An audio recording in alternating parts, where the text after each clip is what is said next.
Hello everyone. Today, let's discuss an essential part of sewer manhole installations: backfilling or filling the excavation around a manhole. This step is critical to ensure the manhole remains stable, durable, and leak-free for years to come. First, what is backfilling? In simple terms, it's the process of refilling the excavated space around a manhole after it's been installed. It may sound straightforward, but it requires precision and the right materials. Let's start with material selection.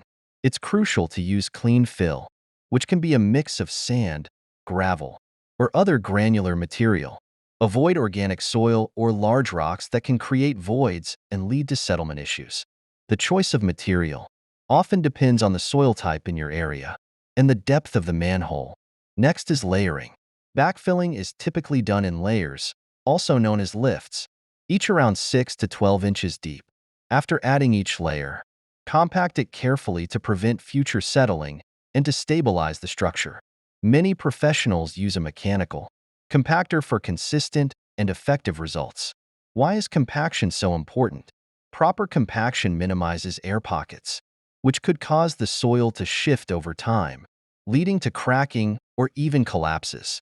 Inadequate compaction can also lead to water infiltration, risking contamination and potential structural issues down the line. Don't forget drainage considerations.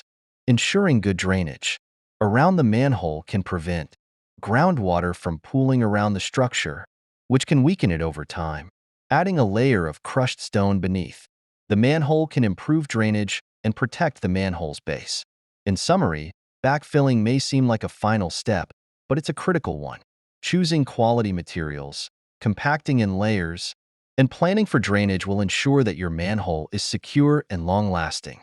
So, next time you see a sewer project, remember, backfilling is what keeps it all together.